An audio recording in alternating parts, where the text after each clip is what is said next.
안녕하세요. 사연에 빠지다의 DJ 민영입니다. 오늘도 두 가지 사연 준비되어 있는데요. 끝까지 함께 해주시고 구독과 좋아요 버튼도 꾹꾹 눌러주세요. 그럼 오늘의 사연 함께 시작해 볼게요. 안녕하세요. 60대 후반 할머니입니다. 부모와 자식 간의 사이를 천륜이라고 하죠. 하지만 이런 인연들이 돈 때문에 서로 울고불고 난리를 치고 있는 모습을 볼 수도 있을 텐데요. 그런 상황들을 바라보면서 저는 부모가 얼마나 못났으면 자식들이 말도 안 듣고 돈이나 뺏고 앉아있나 싶었어요. 진짜로 뉴스나 드라마에서나 보던 불효 장면들이 내 가정에서 일어날 거라고 생각도 못했거든요.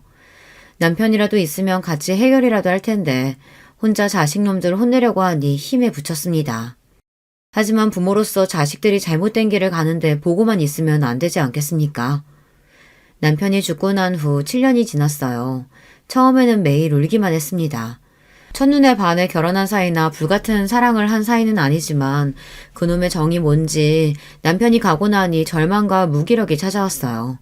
40년을 같이 살았는데 없으니 허전하고 괴로워서 이겨내고자 노력을 많이 했죠. 독서도 하고 친구들도 만나고 봉사활동도 하며 좋아하는 가수 콘서트에도 갔습니다. 이미 출가한 자식들에게 짐이 되고 싶지 않았어요. 아들 둘이 있는데 가정도 있고 자식도 있으니 저만 돌봐달라고 할 수도 없으니까요. 하지만 나이가 드니 몸이 아프더라고요. 혼자 해결하거나 남의 손을 빌리려고 할 수도 있지만 몸이 힘드니 자식들이 생각이 나는 거 아니겠어요. 그래서 몸살을 오래 앓아 며느리한테 죽 하나 사오라고 했더니 요양원에 쳐넣으려고 했습니다. 자식들 귀찮게 마시고 요양원이나 가세요. 제발 말 좀 들어주세요.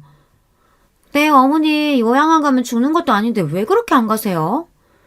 너희들 내가 가만히 두나 봐라. 용서하지 않을 거야. 내가 요양원에 가고 싶지 않다고 왜 보내려고 하냐? 며느리들의 말에 기가 막히고 코가 막혔습니다. 귀찮다뇨. 그 정도는 자식의 도리 아닙니까? 제가 끓여오라는 것도 아니고 간단하게 사오라고 할 뿐이었어요. 며느리만 이런 태도를 보이는 것이 아니었습니다. 아들도 마찬가지 아니겠어요.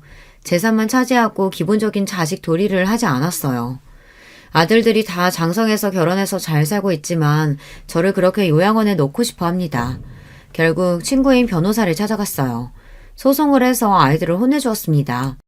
늙고 아프면 요양원으로 가는 것이 당연한 길이 아니잖아요. 저의 노후는 제가 결정해야죠. 물론 요양원 가는 것도 나쁜 것만은 아니라는 거 알고 있습니다. 하지만 자식놈들이 닥치고 요양원에 들어가라고 하면 안 된다니 말입니다. 게다가 재산 받기 전에는 매일 찾아와 알랑거리더니 받을 거 다 받았다고 태도가 바뀌는 게 아니겠어요. 그럼 혼이 나야죠. 저들도 자식을 키우고 있는데 어디서 감히 까불고 있는지 모르겠어요. 오늘 그 이야기를 하려고 여길 찾아왔어요. 까불던 자식들 혼을 어떻게 냈는지 알려드릴게요. 그 전에는 남편 만나 어떻게 재산을 모으고 살았는지 말해볼게요. 다른 곳 가지 마시고 꼭 들어보세요. 저의 지인도 제 이야기를 듣고 자식들에게 뒤통수 받지 않도록 방법을 취했다고 해요.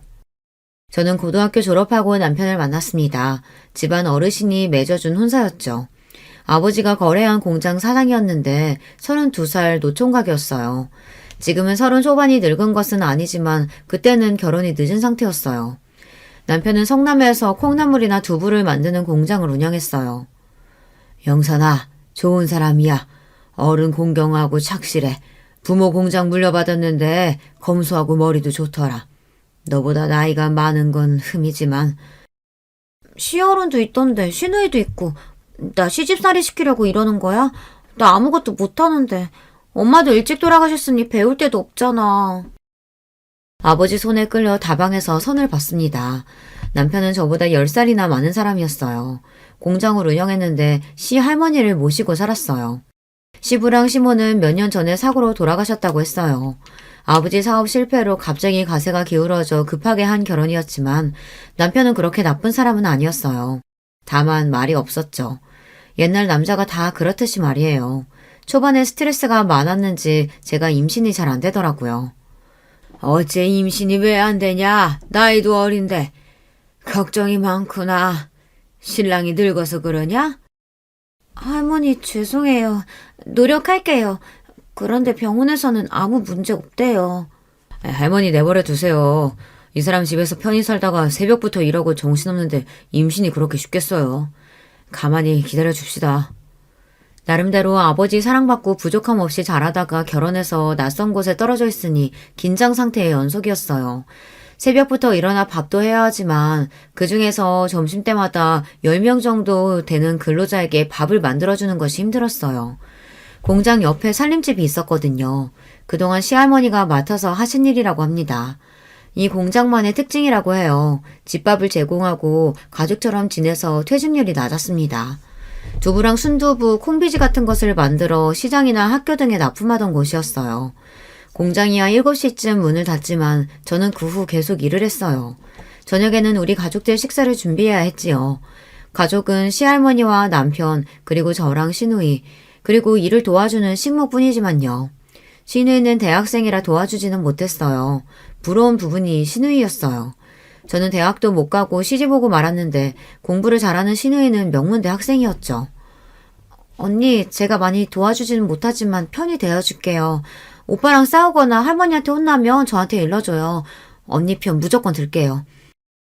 고마워요, 아가씨. 그리고 속옷 빨래는 직접 하세요. 방 청소랑. 아셨죠? 제가 그렇게 말하자 시누이가 웃으면서 알겠다고 했어요. 제가 꿍하게 참는 성격은 아니라서 좋았다고도 했습니다. 또 지금도 연락하고 잘 지내는 가정부 언니, 소위 말해 식모 언니가 있었어요. 저보다 2살 많은 언니는 16부터 남편 집에서 일했는데요. 야간 고등학교를 마친 언니는 저랑 의견이 잘 맞았어요. 나중에도 우리 집 일도 도와주기도 해서 지금도 연락하고 지내는데요. 솜씨가 좋아 제가 도움을 많이 받았습니다. 하지만 집에서는 연탄불 하나 갈아본 적도 없는데 김치까지 담그고 하니 정신이 없을 수밖에 없었겠죠. 그래도 시댁 식구 중에 저를 학대하거나 무시하는 사람이 없으니 버틸 수가 있었습니다. 어느 날 시장에 다녀오다가 아버지가 골목에서 배회하는 것을 발견했어요. 아버지 하고 소리를 질렀죠. 길바닥에서 서로 얼싸안고 얼마나 울었는지 몰라요. 한번 오라는 남편의 말을 듣고도 아버진 저를 보러 오지 않았는데요. 이유는 돈 때문이겠죠. 집도 넘어가고 사업체도 망했으니 차마 딸 앞에 나서지 못하셨어요. 영선아, 어떠냐? 시집 가니까 정신이 하나도 없지? 박서방은 잘해주냐? 아버지, 너무 힘들어요. 나 왜 여기다 시집 보냈어? 그렇게 힘들어? 어떡해, 우리 딸. 미안하다, 아빠가. 미안해. 내가 망하지만 않았어도 대학 보내줄 수 있는데 어미도 없는 것이 어떡하냐. 집으로 들어가 밥이라도 드시고 가라고 했지만 아버지는 제 손에다 몇만 원을 주며 울먹이셨어요. 친구 보증에 돈이 물리고 지인에게 사기까지 당해 사업에 실패한 아버지는 저를 대학에 못 보낸 걸 속상해하셨습니다. 게다가 시집갈 때 지참금도 제대로 주지 못했기에 아버지는 너무 괴로워했어요. 아버지가 미안해. 그래도 박서방이 좋은 사람이야. 내가 겪어보니 사람이 성실해. 고생해도 참아야지. 시집 가면 다 힘들대. 알겠어요. 아버지는 그나저나 어디 살아요? 경매로 집이 넘어갔다는데. 고향 시골에 가서 살면 돼. 영선아, 잘 들어라. 처음에만 힘들지 시간 지나면 적응돼서 좋아질 거야. 다들 그렇게 하더라고. 아버지는 뭘 그렇게 참으라고 하는지요. 아버지한테는 제가 엄마가 돌아가셨을 때 울던 10살짜리로만 보이시나 봅니다. 남편은 왜 아버지를 그대로 보내드렸냐며 집에 와서 화를 냈어요. 당신 왜 그래? 아버님께 내가 받은 게 더 많은데 도와드린다고 해도 거부하시고 당신은 집까지 왔는데 아버지를 내보내? 자꾸 가신다는데 어떡해. 다음에 정식으로 당신이 모시고 와요. 저는 괜히 혼나는 게 억울하면서도 남편에게 고마운 마음이 들더라고요. 결국 남편은 터미널로 뛰어가 아버지를 붙잡았다고 해요. 그래서 고깃집에서 밥을 사드리며 함께 살자고 했다는데 그 말을 나중에 아버지께 전화로 듣고는 저는 남편에게 참으로 고맙더라고요. 아버님, 같이 사시죠. 갈 곳 없으면. 저도 고아로 자라서 부모가 필요합니다. 아니야, 그러면 안 돼. 시할머니도 계신데 내가 어떻게 그래?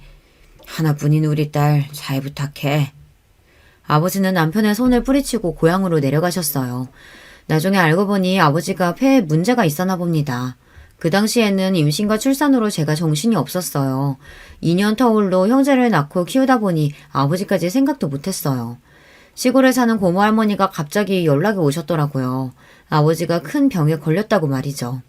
그 말에 제가 다리까지 후들거렸어요. 저는 당장 공장에 있는 남편에게 전화를 했습니다. 여보, 아버지가 아프시대요. 어떡해요? 나 아무 생각이 안 나요. 무서워요. 그 말에 남편은 당장 차를 끌고 시골로 내려갔습니다. 고맙게도 2년 정도 아버지를 모시고 살아줬어요. 자식된 도리로 병든 아버지를 그냥 둘 수 없다면서요. 제가 이 이야기를 하는 이유도 이 때문이에요. 아버지 모시고 살자. 우리 애들한테도 교육적으로 좋을 거야. 할머니도 이해하신다고 했어. 그 무렵 시누이가 결혼해서 집을 나갔기에 아버지가 계실 곳이 있었거든요. 결국 남편이 시골에 혼자 계신 아버지를 모시고 왔어요. 그때 우리 아이들이 초등학교 다닐 무렵이었거든요. 아버지를 데리고 올 무렵 남편의 공장에는 초반에는 영세했지만 사업이 잘 됐습니다. 나중에는 아파트를 몇 채 살 정도로 돈을 모았어요. 그래서 아버지 병원비도 지원까지 해주었어요. 폐암이라 오래 버티지 못하시고 돌아가시고 말았습니다. 2년 정도라도 모실 수 있어 다행이었어요. 사람들은 제가 노인 두 분을 모신다고 해서 힘들지 않냐고 했지만 자식된 도리라고 여기면서 해왔습니다. 결국 아버지가 돌아가시고 몇 년 더 있다가 시할머니가 노안으로 돌아가셨죠. 아이들은 어릴 때부터 어른을 모시고 사는 것을 봤는데요. 학교에서도 효행상 같은 것을 받아오기도 했어요. 큰아이는 공부에 큰 소질이 없었는데 둘째 아들은 공부를 곧잘 했습니다. 자라면서도 아이들은 크게 말썽을 부리지 않았기에 키우는 데 어려움이 크게 없었어요. 남편 사업도 잘 되니 성남 주택에 살다가 아이들이 중학생 이후에는 가락동에서 살았어요. 나중에는 가락동 시장에다 두부랑 콩나물을 납품하고 학교나 회사에도 판매했습니다. 덕분에 윤택하게 살 수 있었어요. 남편은 새벽 4시에 일어나 일을 했습니다. 휴일만 빼고 단 하루도 빠지지 않고 일을 했는데요. 내가 이렇게 부지런히 살고 어른들 잘 모시는 것도 다 자식들 보라고 하는 거야. 주원아, 주황아, 나중에 엄마 아빠 잘 모셔라. 남편은 우스운 소리로 이렇게 이야기했어요. 아이들은 저랑 남편이 아버지를 모시는 과정을 지켜보고 돌아가실 때까지 제가 어떻게 했는지를 여실히 보았는데도 이제 와 저를 요양원에 맡기려고 하는 거죠. 솔직히 아이들이 보고 배운 것이 있겠지 싶었어요. 저 시할머니 모시면서 싫은 티 하나도 낸 적 없었고 남편도 아버지를 정성으로 모셨는데 우리 아이들은 왜 그럴까요? 정말 우리처럼 모시고 살라는 것은 아니었어요. 마음이라도 부모를 생각하면 좋겠다는 뜻인데 그것도 힘들었나 봅니다. 남편은 아이들이 대학 갈 무렵에는 공장을 처분하고 건물을 두 채 샀습니다. 결혼한 지 20년, 저도 새벽밥에서 탈출하게 되었어요. 건물을 사고 고세를 지낼 때 시누이가 꽃다발 하나를 가지고 왔습니다. 그동안 수고했다고 했어요. 여보 이제 우리도 편하게 살자. 당신 고생 많았어. 어린 나이에 시집 와서. 언니 그동안 힘들었죠. 솔직히 공장 잘 된 거 언니 덕분이에요. 고마워요. 저는 그 말에 눈물이 왈칵 쏟아났어요. 이제는 고생 없이 즐겁게 살 수 있을 거라고 생각했어요. 운동도 하고 놀러도 가고 맛있는 것도 먹고 즐겁게 살기로 했어요. 그 당시 40 중반이라 젊은 나이라 기대감도 많았습니다. 남편은 대학도 가고 싶으면 가도 좋다고 했어요. 시할머니 잘 모시고 저보다 나이 많은 동생 시집까지 보내줬다고 고마워했어요. 시누이는 변호사랑 결혼해서 잘 살게 되었어요. 같은 대학 커플이라고 했는데 저는 신우가 공부를 많이 한 것이 부럽더라고요. 나중에 알고 보니 신우가 제 친구의 오빠와 결혼했어요. 고등학교 때 자주 만나던 아이였는데 결혼하고는 못 만났거든요. 그때부터 저의 하나뿐인 친구가 되었죠. 변호사가 된 똑똑한 친구였어요. 그래서 신우의 결혼 이후로 친하게 지냈어요. 공부 더 해보고 싶으면 내가 도와줄게. 어때? 해볼래? 아니, 여행 다녀보고 싶어. 머리 비우고 싶으니까. 그래, 여행 가자. 나랑도 가고 네 남편이랑도 가고 신나게 살아. 하지만 이제 무슨 대학이겠어요. 그냥 여행이라도 다녀볼까 했거든요. 왜냐면 그동안 고생을 많이 했어요. 아버지도 환자라 모시기 어려웠지만 특히 시할머니도 고생했어요. 치매가 오셔서 기저귀를 차야 했거든요. 하지만 싫은 얼굴 하나 안 했어요. 왜냐고요? 자식된 돌이니까요. 게다가 집에 돈도 있었고 저를 도와주는 식모언니도 있었으니까요. 죽을 만큼 힘들지 않았거든요. 하지만 그렇다고 고생이 아니라는 것은 아니에요. 나름 힘이 들었죠. 하지만 견딜 수 있었어요. 모르겠고 나 이제 재밌게 살아볼래요. 여보, 여행 많이 가요. 그래서 세계 지도를 펼쳐서 여행도 많이 다녀볼까 계획했지만 사람 일이 마음대로 되지 않았어요. 루게릭병이요? 그게 뭐예요? 아니, 우리 남편이 왜 그런 병이 생겨요? 손과 발, 다리 등 근육이 약해지는 병이라 남편은 단추를 끼우고 젓가락질이 어려워지기 시작했거든요. 점점 근육이 경직되고 목소리가 어눌해졌어요. 이렇게 증상이 심해지니 병원에 갔었어요. 그랬더니 유게릭병이라는 말도 안 되는 소리를 들었습니다. 이제 고생 끝 행복 시작이라고 생각했는데 청천벽력 같은 말이었죠. 도대체 이런 병이 왜 생기는지 억울하고 분했어요. 하지만 남편은 얼마나 속상했겠어요. 며칠 괴로워하다 저는 다시 힘을 냈습니다. 무려 남편은 10년이나 이 병으로 고생하다 돌아가셨어요. 매번 미안하다고 울먹이던 남편을 저는 어르고 달랬습니다. 여보, 힘내요. 저는 괜찮으니까 너무 울지 마세요. 말이 10년이지 얼마나 힘들었겠어요. 간호하는 저도 병을 앓는 남편도요. 나중에는 시누이의 말대로 요양원에 1년 있었는데요. 남편이 너무 힘들어해서 집으로 다시 데리고 왔습니다. 그래도 저는 괜찮은 거죠. 그 와중에 금전적으로 어려웠다면 견디기 힘들었을 거예요. 제가 남편을 간호할 동안 아이들은 취업하고 결혼도 했어요. 다행히 아이들이 다 큰 다음에 병에 걸렸기에 아이들은 제 앞가림을 다 했네요. 결혼도 빨리 한다고 제 짝을 찾아오니 남편은 다들 30평대 아파트까지 사줬고요. 그리고 루게릭병이 심하지 않을 때 모든 재산을 제 앞으로 해주었거든요. 그놈들 다 줄 필요 없어. 당신은 나 없어도 잘 지내야 해. 다음 세상에는 나 같은 놈 만나지 말아야겠다. 너무 미안해. 그렇게 남편은 세상을 떠났어요. 몇 년 동안 마음고생을 많이 했어요. 막상 가기 전에는 답답하고 힘이 들었는데요. 가고 나니 못해준 것이 너무 많았어요. 묶여있던 사실을 풀려나니 막상 어디로 갈지 모르는 짐승처럼 느껴졌어요. 또 혼자 살아야 하는 외로움도 몰려왔고요. 대가족이 모여 살다가 이제 혼자 남았으니까요. 아이들이 하나 둘 결혼하니 더 힘들었어요. 그래서 저는 밖으로 뛰쳐나갔어요. 갱년기도 몰려오니 어쩔 줄 모르겠더라고요. 얼굴에 열이 올라오고 밤마다 잠도 잘 못 자고 심리적으로 불안하기까지 했어요. 그래도 아이들에게 고민을 털어놓지 않았어요. 짐이 되기 싫었거든요. 시간이 지나 제가 갖은 노력으로 극복했습니다. 누구 말대로 금전적으로 여유가 있으니 견딜 수 있다고 하대요. 하지만 저 남편이 일할 동안 집에서 쉬어본 적 없어요. 공장 지원이 못 나오면 제가 다 했고 시할머니부터 남편 간병까지 했으니 남편이 준 재산이 공짜라고 생각하지 않거든요. 다행스럽게도 우울한 기분이나 갱년기 증상도 잠잠해져서 편하게 살아볼까 마음을 먹었거든요. 그때부터 아이들이 저한테 손을 벌렸습니다. 첫째 아들은 직장을 다니고 있었는데 갑자기 골프 연습장을 하고 싶다고 했어요. 며느리까지 찾아와 저를 설득하더라고요. 엄마, 개인 사업 하고 싶어요. 요새 직장 다니지만 언제 잘릴지도 모르고 미리 나와서 이런 가게 하는 편이 나아요. 이럴 때 도와주시면 안 돼요? 네, 어머니. 사업 자금 고려해 보세요. 애 아빠 자다가도 가위도 눌리고 악몽도 꾸더라고요.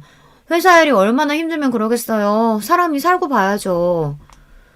아버지가 그랬어. 미리 주지 말라고. 사업도 너희들이 알아서 해. 결혼할 때 집 사줬으면 됐지. 집 사서 결혼하는 게 쉬운 일이야?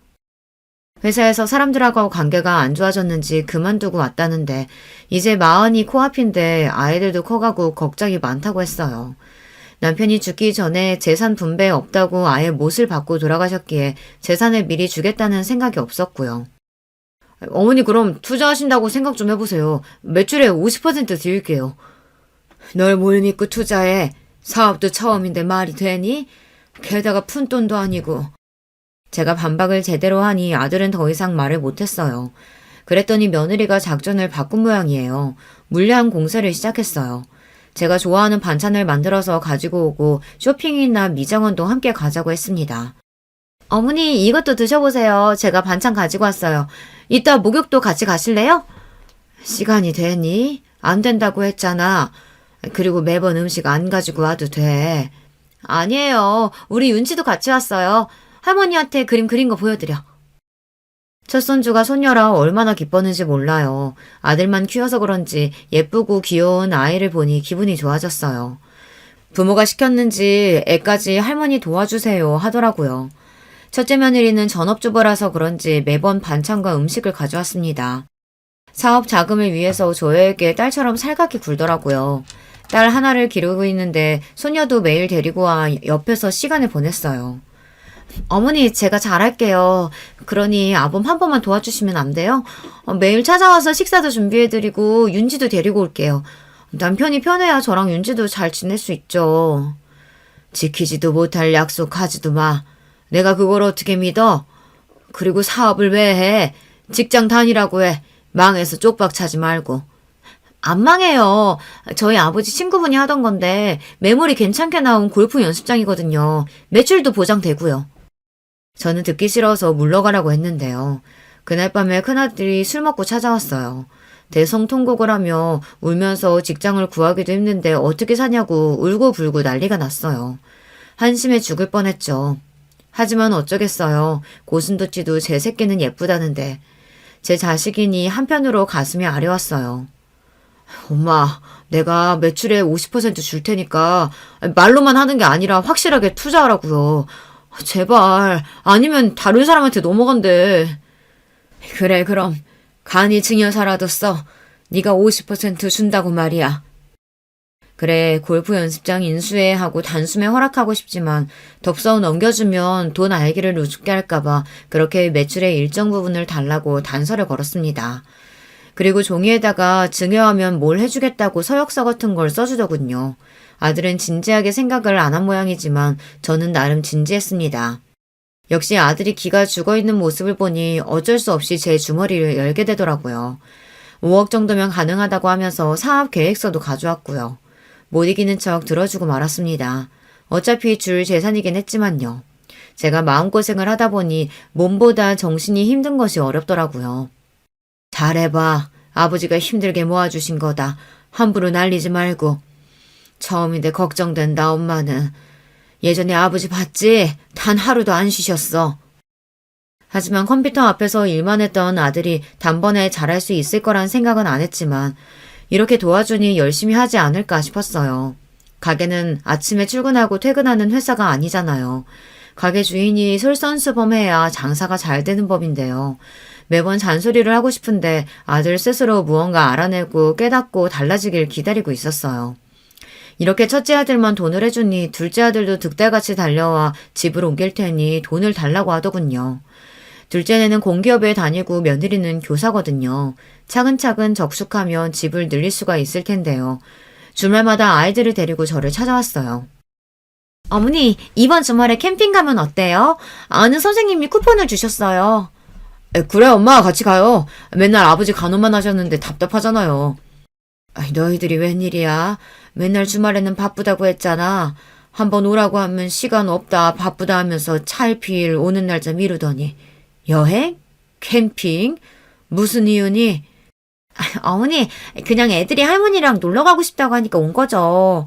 이렇게 자주 놀러 와요. 덕분에 나들이나 캠핑, 꽃놀이 등을 가볼 수 있었어요. 이렇게 잘하는 데는 이유가 있겠죠. 형한테 해준 돈을 달라고 하는 거겠죠. 어머니, 우리 애들은 2명이라 방이 필요해요. 집 넓히는데 도와주시면 좋겠어요. 엄마, 우리는요? 공부는 내가 더 잘했는데 매번 형만 뭘 해줘요. 학원도 형만 갔어요. 또 과외도 시키고. 게다가 이번엔 무슨 사업 자금을 해줘. 형이 정신적으로 힘들다고 하니, 그리고 형이 부족하니 학원도 보내준 거지. 잘하면 해줘. 둘 다 돈 잘 벌고 있는데 갑자기 왜 돈이 필요해? 애들은 아직 어린데 방은 무슨 방이야. 집 넓으면 엄마 모실 수도 있죠. 그러니까 집 해주세요. 지금 사는 집하고 엄마 주신 돈하고 합치면 원하는 평수 살 수 있다니까요.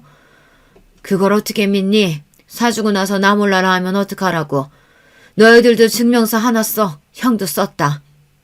저는 어떻게 나올지 보려고 증명서를 쓰라고 했어요. 집을 해주는 대신 나중에 저를 모시고 산다고 말이에요. 그럼 증명서 쓸게요. 저희 거짓말 안 해요. 집 사주시면 어머니 모시고 갈게요. 제가 둘째에게 줄지 말지 고민하고 있으니 나중에는 형제끼리 싸우기 시작했어요. 제 생일이라고 하면서 서로 물고 뜯고 난리가 났어요.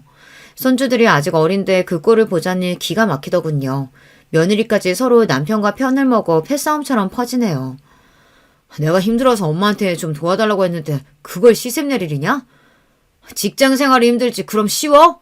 나도 열심히 일한다고. 누군 그만두고 싶은 순간 없는 줄 알아. 그러니까 형 도와주면 나도 해줘야지. 서방님네는 동서가 돈 버니까 굳이 안 해주셔도 되잖아요. 그리고 우리 잘 되면 입 닫고 말겠어요? 아니 같이 벌어도 돈 필요해요. 형님네는 애가 하나지만 저희 둘이에요. 남매라 방 따로 주면 좋죠. 다들 시끄럽다. 둘 다 똑같이 해주면 되잖아. 애들 보니까 그만 싸워. 결국 저는 둘째 아들에게 집을 하나 더 사주고 말았어요. 만날 때마다 저러고 싸울 텐데 그걸 지켜보는 것도 힘들었어요. 우리 집은 장난만 챙기는 분위기는 아니었는데 첫째 아들은 잔병치레가 많았고 공부도 둘째 아들보다 못했어요. 그러다 보니 큰아이한테 관심이 더 가기 마련이었습니다. 집 사주면 너희들 나중에 나 모신다고 했지? 증명서 써오너라. 당장! 이런 것들이 효도각서라고 불리던데요. 저는 큰아들은 매출의 절반을, 둘째 아들에게는 저를 모시는 조건이 붙여서 재산을 나눠주었습니다. 하지만 사람들이 화장실 들어갈 때랑 나올 때 행동이 달라지듯 아이들도 막상 재산을 어느 정도 받고 나니 저한테 연락하는 것도 뜸하고 잘 찾아오지도 않더라고요. 하지만 문제는 그 상황이 아니었어요. 저도 몸이 아플 수가 있잖아요. 척추 협착으로 인해 허리 통증이 심해졌습니다. 집안일도 일이지만 예전에 남편 병간호를 하다가 허리가 많이 안 좋아졌어요. 이렇게 오래 앓다 보니 죽이라도 하나 끓여 먹었으면 하는 마음이 생기더라고요. 그래서 첫째 며느리한테 전화했습니다. 예, 또 허리가 아프구나. 잠깐 올 수 있겠니? 죽집 가서 죽 사오면 더 좋고. 끓여달라는 부탁을 하고 싶어도 번거로울까 사오라고 했더니 며느리가 아예 공부 때문에 오지 못한다는 겁니다. 어머니, 제가 바빠서요. 윤지가 발레한다고 했잖아요. 거기 픽업해야 하니 갈 수가 없어요. 요새 놀고 있는 동서한테 전화해보세요. 어느덧 소녀가 초등학생이 되니 첫째 며느리는 더 바쁘다고 하더라고요. 그래서 요새 휴직으로 집에 있는 둘째 며느리에게 연락했습니다. 전화해도 받지 않다가 문자로 답이 오더군요. 지금 운동 중이라 조금 이따 연락드릴게요. 아마 제가 아프다는 말도 보지 못한 모양이에요. 아들들에게 전화해보니 둘이 비슷하게 말하는 게 아니겠어요. 엄마, 저번에 제가 배달하는 법 알려드렸잖아요. 거기서 시켜 드세요. 돈 있으신데 사람 쓰세요. 사람. 왜 맨날 바쁜 사람 불러요? 그리고 시켜 드세요. 누가 시켜 먹는 거 몰라서 연락했을까요? 사람이 아프다는데 단 한 명도 그것에 관해 묻는 애들이 없었습니다. 그뿐이 아니에요. 손자 손녀들도 보고 싶어도 데려오지를 않았어요. 바쁘게 학원 가야 한다면서 말이죠. 재산을 주기 전에는 간이며 쓸개까지 빼줄 태세였지만 이제는 저한테 관심이 없어진 느낌이었어요. 결국 저는 아픈 몸을 이끌고 죽을 끓이려고 일어났습니다. 아버지에게, 시할머니에게, 남편에게 열심히 끓인 죽인데 결국 저는 내 손으로 해먹어야 한다는 생각에 서러움이 올라왔어요. 죽은 계속 저어줘야 하는데 허리가 아프니 죽을 올려놓고 거실에 잠깐 앉아 있었죠. 잠이 들었는지 냄비가 홀랑 타버렸어요. 새까만 냄비에 매캐한 연기까지 정말 아찔하더군요. 큰 불로 번지지는 않았지만 부엌을 홀랑 태우고 말았습니다. 세상에 불이 앞을 어쩌면 좋아. 자식도 있고 돈 있으면 뭐해. 내가 원할 때 도와주는 놈들 하나도 없고. 다행히 불은 금세 진압했지만 집안이 엉망이 되고 말았죠. 제 마음도 어찌나 화가 나던지요. 자식들이 무슨 나를 돈지갑으로 알고 있으니 속이 상했습니다. 그래서 당장 아이들은 소환했습니다. 너희들 잘 들어. 혼자 못 살겠구나. 둘째 너희가 나 모신다고 했지? 그 집으로 들어가자. 그리고 첫째 너 매출 50% 당장 가져와. 그 돈으로 나 돌봐줄 사람 써야겠다. 그렇게 말했더니 다들 얼굴이 하얗게 질렸습니다. 첫째 아들은 골프 연습장 매출을 가져오겠다고 했지만 초반에 장사가 안 된다고 울상을 지었거든요. 매출의 절반을 주지 못하겠다고 엄살을 부렸어요.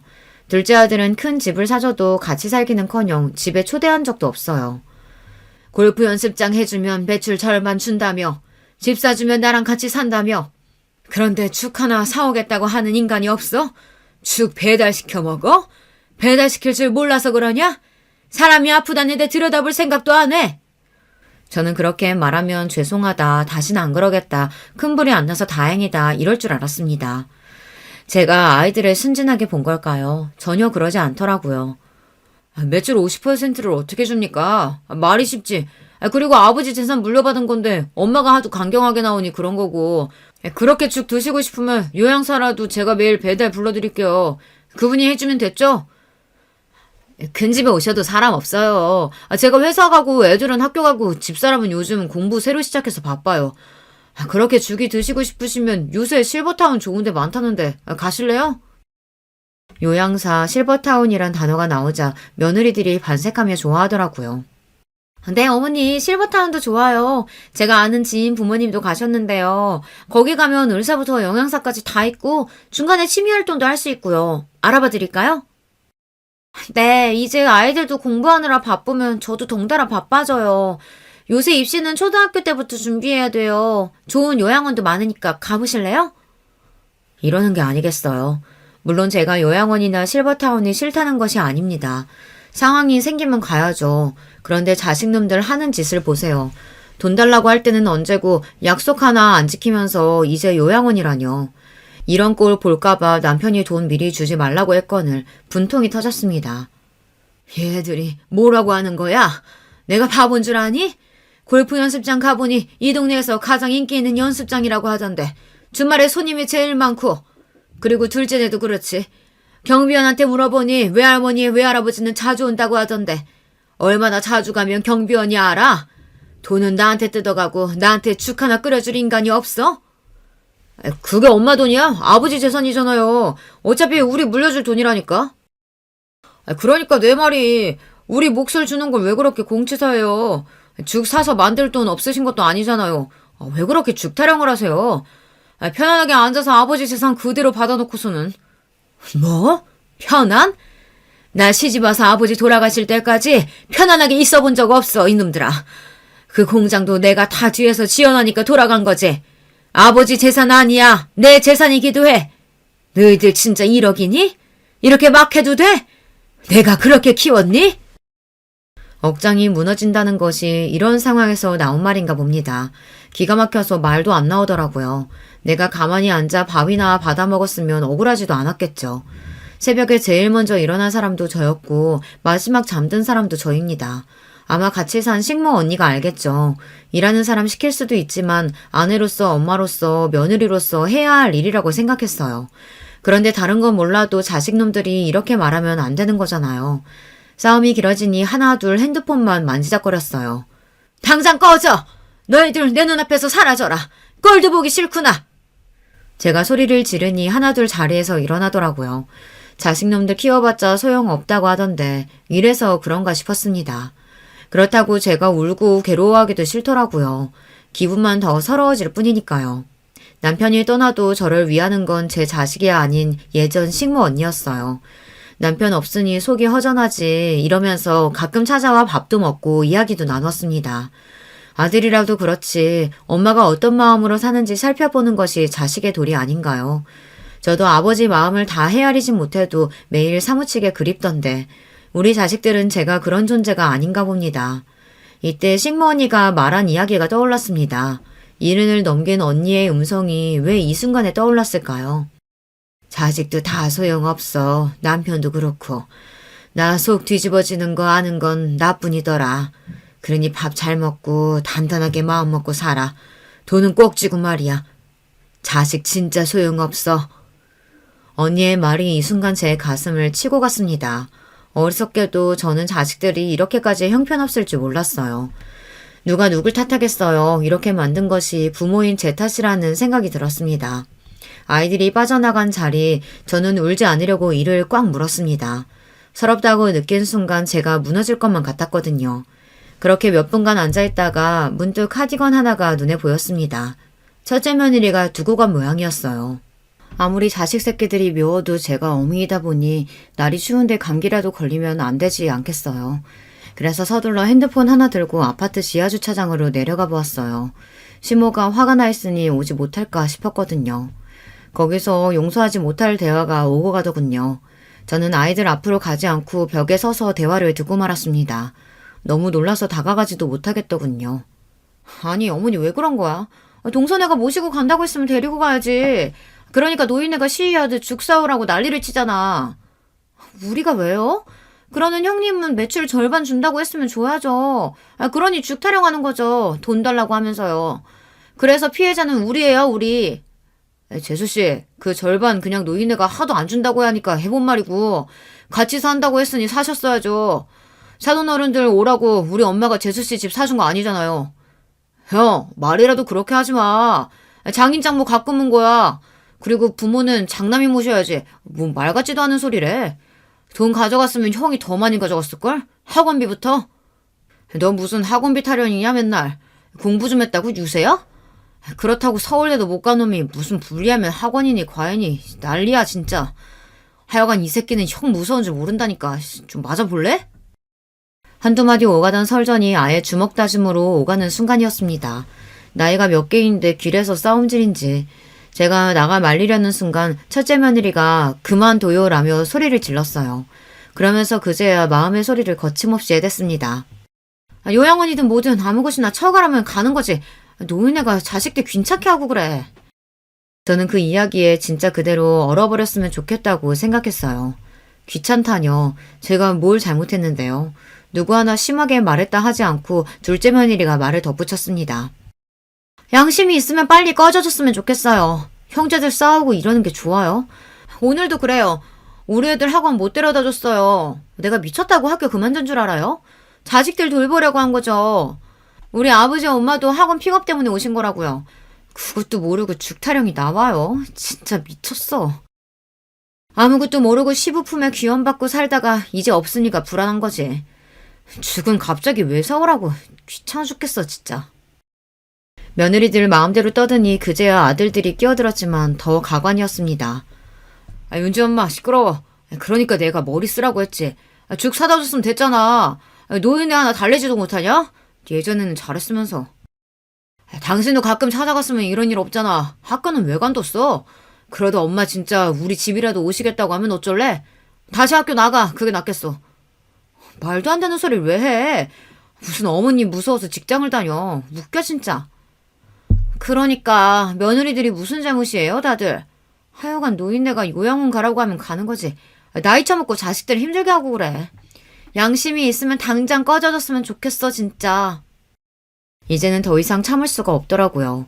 그래서 끼어들고 말았습니다. 물론 그 대화 모두를 녹음하고 있었고요.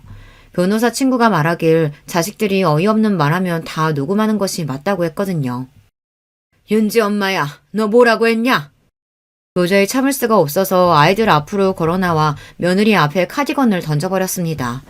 제가 나타나면 놀라는 신용이라도 하면 더 기분 나쁠 텐데요. 이것들이 아예 잘된 일이라고 한마디씩 더 하더라고요. 제 말이 어때서요? 말이 나왔으니까 말인데요. 나이 쳐드셨으면 자식들 귀찮게 하지 마세요. 양심이 있으시면 그냥 요양원이라도 당장 꺼졌으면 좋겠어요. 저는 며느리들의 하는 말이 어이가 없었습니다. 이제 대놓고 욕을 하다뇨. 저희도 꺼지셨다는 등 어법에도 안 맞는 말을 하더군요. 잘난 대학을 나오고도 말이에요. 그 뻔뻔하게 하는 말이 기가 막혀서 소리를 높여 말했습니다. 뭐라고? 너희들이 사람이냐? 귀찮아? 당장 가! 아이 꺼지라고 하지 왜? 엄마 집사람이 뭘 잘못했는데 소리를 질러요. 꺼지라면 가실 거예요? 그니까 무슨 트집을 잡는다고 그래요. 엄마 아버지 돌아가시고 무슨 특권이나 있으신 것 같은데 다 아버지 재산이고 저희가 물려받을 것들이에요. 저는 아이들 얼굴을 하나하나 찬찬히 살펴보았습니다. 다들 제 욕심만 차서 무엇을 잘못했는지 모르더라고요. 원래부터 그렇게 욕심을 드러냈으면 믿지도 않았을 텐데요. 말로 싸워봤자 소용이 없다는 것을 알게 되었죠. 일단 보내고 더 큰 혼을 내기로 했습니다. 너희들 생각 잘 알았다. 그 대신 난 다시 물려줄 생각 없어. 다시 돌려받을 테니 알아서 하렴. 이제는 화를 내는 것도 아깝다는 생각이 들었습니다. 소리를 지르고 야단을 쳐도 자식들은 전혀 바뀌지 않는다는 것을 알았어요. 그때 남편의 목소리가 떠올랐습니다. 루게릭병이 많이 진행되기 전의 일이었죠. 애들이 돈 받고도 당신 무시하면 다 돌려받아. 그래도 돼. 자식들 어떻게 나올지 몰라. 지금은 말 잘 들어도 머리 크고 돈 마다하면 그렇게 될 거야. 다시 돌려받아라. 그게 가능한지 저는 친구에게 전화했습니다. 지금은 변호사를 하지 않지만 아직 현직에 있는 후배를 알고 있을 테니까요. 친구와 그 후배의 변호사 사무실을 찾아갔습니다. 저는 변호사에게 녹음 파일이나 효도 각서 같은 증여할 때 자식들의 다짐이 담긴 종이도 내밀었어요. 여사님이 아주 똑똑하시네요. 무조건 말로만 다짐을 받아두는데 이렇게 녹음이나 증거도 있고요. 물론 법적으로 이게 증거가 될 순 없지만 참고는 될 수 있어요. 사업자금으로 재산 먼저 주면 매출 절반 준다고 했고 50평대 집 사주면 저를 모신다고 했어요. 이건 공증까지 제가 다 해놓은 상태라 다 가능하겠죠? 네, 이게 요새 많이들 하시는 불효소송인데요. 대부분 돌려받기 어려워요. 아예 부모에게 사기를 치는 등의 범죄를 저지르는 등 그런 문제가 아니면 10에서 15% 정도만 소송에서 이길 수 있어요. 재산을 주면 부모를 보양하겠다고 한 걸 증명하기가 어려우니까요. 하지만 여사님처럼 이렇게 증빙 증명서 같은 서류를 만들면 이야기가 달라지죠. 어떻게 이렇게 하실 생각을 하셨어요? 제 아버지가 돈 빌려주고 많이 떼이셨거든요. 그거 보고 뭐든 증명할 거리를 만들어야겠구나 싶어서 그랬어요. 그리고 제 옆에 있는 친구가 조언도 했고요. 당장 소송 준비하고 싶어요. 이것들 혼을 내야지 안 되겠어요. 저는 그날로 법원에서 소장을 청구하기로 했어요. 자식들에게 재산을 준 이후 소유권이 자식에게 넘어간 이후에는 불효 소송이라도 다 돌려받기 어렵다고 했어요. 그러니 돈을 주기 전에 자식들이 나를 부양해야 한다는 조건으로 계약을 받는 것이 좋다고 했어요. 저는 그런 조건은 아니지만 재산을 증여하면 매출이나 같이 산다는 조건을 내건 계약서 같은 것이 있으니 한번 해볼 수 있지 않겠냐고 했습니다. 하지만 이런 소송은 물적 증거가 있어야겠죠. 저야 길바닥에 진짜 버려지진 않았지만 변호사 말대로라면 유기를 당하거나 물리적 폭력에 의해 경찰이 오고 갈 상황도 있다고 하는데 머리가 어지러질했습니다. 이런 사실을 시누이가 알고는 당장 자식들을 만나러 갔나 봅니다. 골프 연습장 앞에서 엄마한테 불효하는 놈이라고 소리를 지르고 둘째 아들 공기업까지 당당하게 찾아간 모양이에요. 주원이 주황이 왜 그런 거야? 여자 잘못 만나 그런 거야? 아니면 갑자기 싹수가 없어졌어요? 오빠랑 언니가 그렇게 안 키웠는데 내가 맨날 가서 시위한다고 했어. 불효소송 한번 해야 이것들이 정신이 들지. 맞죠, 아가씨? 당연하죠. 자식놈들 한번 혼나야 정신 차리지. 내가 며느리들한테 다 전화했어. 네 새끼들 얼마나 잘 되나 보자고. 그랬더니 아무 말도 안 하더니만 가만히 안 둘 거야. 재산 다 못 돌려받아도 소송이라도 하고 소장이 날아가야 정신 차리지. 언니는 소송을 해. 나는 동네 돌아다니면서 벽보라도 붙일 거야. 불효 자식들이라고. 언니처럼 시부모님한테 잘하고 남편하고 자식들 살뜰히 돌본 사람이 있냐고. 미친 것들이 죽 한번 사오라는 것도 어려워? 그러는 아가씨는 나한테 해줬어? 오빠 아파트 내가 다 돌봤지. 미안해요. 그때 나도 애들 건사하느라. 오늘 내가 전복죽 끓여왔어. 언니 이제 죽은 나한테 말해요. 알았죠? 제가 재산을 다 돌려받겠다며 비싼 수임료를 내고 변호사를 고용했다는 말을 자식들이 들었는지 그제야 달려왔습니다만 저는 집을 옮겼어요. 작은 아파트지만 주변이 죽집부터 병원까지 잘 갖춘 곳에 입주했어요. 시누이랑 친구네 집과 같은 동네라 만나기도 편하고요. 엄마 어디에요? 제가 잘못했어요. 돈 드릴게요. 그러니까 이딴 거 하지 말죠. 동네 창피는 물론이고 연습장 평판도 나빠서 손님들 끊겼어요. 고모 때문에 회사 사람들이 나 불효자 취급하는데 미치겠어. 도대체 불효소송은 뭔데요? 내가 집 주면 모신다고 서류를 쓴 적이 있어요? 어머니 죄송해요. 동네에 소문 다 나서 윤지까지 애들한테 놀림받는데요. 용서해 주시면 안 돼요? 집에 오시려면 오세요. 애들이 어디서 들었는지 할머니한테 왜 막말했냐고 하더라고요. 애들한테 제가 혼났어요. 죄송해요. 매일 전화가 와도 저는 받지 않았어요. 귀찮았거든요. 제가 진짜 몸이 아파 한 걸음도 내딛지 못한 처지였다면 자식들은 저를 발랑 안고 요양원에 맡겼겠죠. 짐짝 던지든 말이에요. 요양원 모시는 것이 문제가 아니에요. 그 태도가 문제죠. 게다가 재산은 재산대로 다 가져가고 정작 부양할 때 외면하면 안 되니까요. 지금도 불효소송은 진행되고 있어요. 끝까지 괴롭게 만들어서 다신 그러지 못하게 만들 겁니다. 여러분들도 재산을 줘야 할 때 변호사랑 상담해서 증여 증거나 각서를 남겨두세요. 그리고 자식들이 막말하면 화를 내는 대신 핸드폰 녹음기를 열고요. 그게 살 길이니까요. 이렇게 사연을 이야기할 때도 며느리나 자식들이 손주들 앞세우고 찾아와 소송을 취하하라고 야단이네요. 죽어도 취하 안 해주려고 합니다. 이번에 해외여행을 시누이와 친구 그리고 시모 언니까지 초대해 가려고요. 한 달 동안 여러 나라를 돌아다니며 돈이나 쓰고 오려고 합니다. 한 푼이라도 모아서 손주들 주려고 했는데 그것도 소용없는 짓이니까요. 남은 재산 자식들 안 주려고 다 쓰고 죽을 건데요. 저의 기가 막힌 이야기는 여기서 끝났습니다. 당장 재산 다 뺏고 알거지로 자식들 길바닥에 내쫓아야 속이 시원하겠지만 법이란 것이 그렇지 않잖아요. 한번 증여된 것을 되찾으려면 어렵다고 해요. 그러니 주기 전에 조심해야 하지만 자식놈들 당장 달라고 하는데 안 주기 쉽지 않잖아요. 그럴 때는 법적인 도움을 먼저 알아보는 것이 중요해요. 지금까지 제 이야기 들어주셔서 감사합니다. 안녕하세요. 저를 소개드릴 것 같으면 사연을 보는 재미에 빠져서 유튜브에 쉴 새 없이 들락날락하는 나이 먹은 여자예요. 그야말로 제 얼굴에 침뱉기라서 어디에 속 시원히 이런 이야기를 해본 적이 없었던 것 같아요. 시간 날 때마다 틀어놓는 습관이 생겼는데 문득 혹시 이런 익명의 사연이라면 제 이야기를 털어놓아도 되지 않을까 싶어서 결단을 내리게 됐습니다. 설마 자식 낳고 손주까지 본 제 결혼 생활에서 이런 황당한 경험을 하게 될 줄은 몰랐어요. 저는 남들보다 시집을 늦게 간 경우였네요. 당시에 제 주변에서 여자들은 전부 25이나 6이면 결혼을 했었으니까요. 제 주변이 하필 다들 부지런히 시집들을 가는 환경이었지만 저는 29이 되어서야 만난 인연과 제 나이 꼬박 30에 결혼을 하였습니다. 제 친정 집안이 예전에 찢어지게 가난했어요. 가난을 경험해보신 분들 중에서 배가 고파 울어보신 적이 있으실까요? 저는 그래 본 적도 있었고요. 심지어는 울면 더 배가 고파질까봐 그마저 참아본 적도 있었네요. 배가 너무 고파서 기력이 빠진 채로 멍하게 있던 적이 잦은 아이였죠.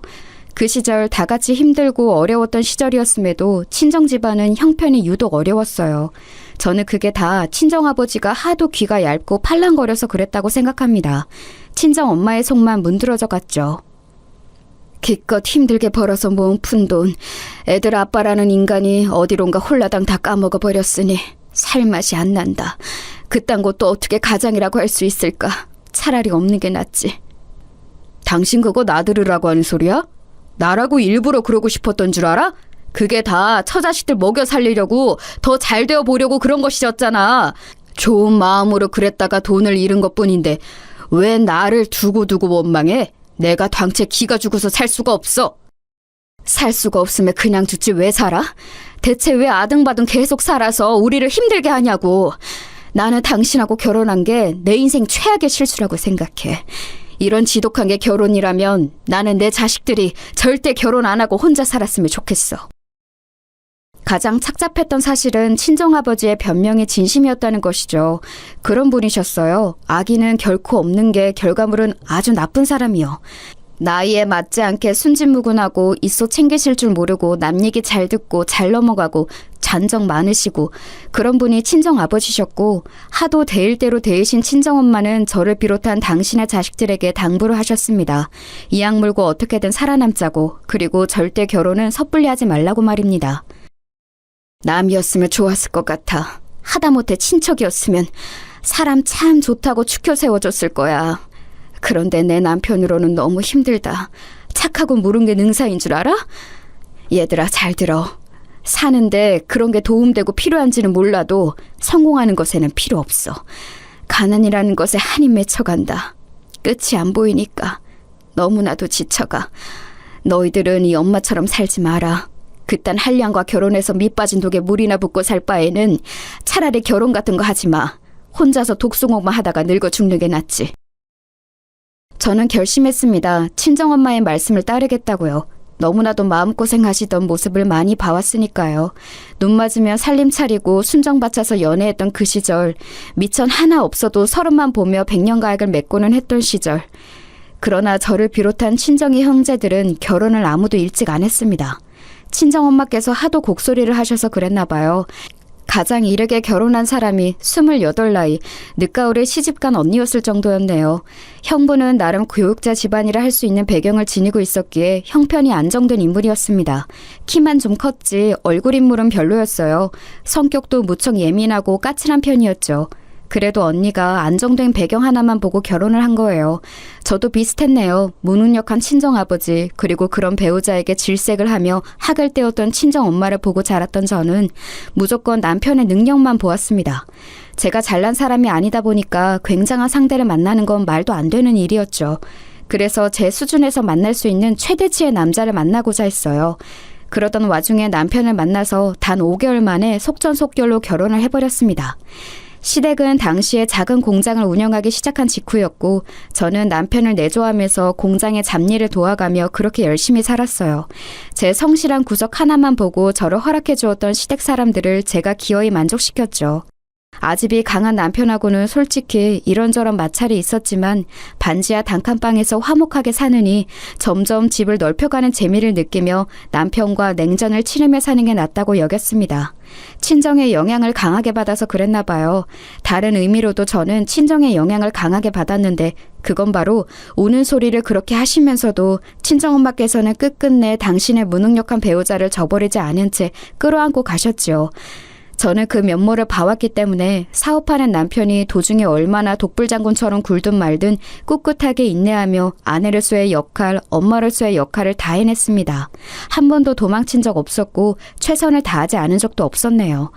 세월이 흘러 나이가 들고 보니까 이런 저에게 뒤늦게 고맙고 의지가 되었는지 남편은 그나마 점점 순해졌어요. 나이 먹어서 늙고 났더니 마누라가 최고란 걸 알았나 봅니다. 하여간 저희 부부는 다사다난한 와중에 자식을 셋 보고 살았어요.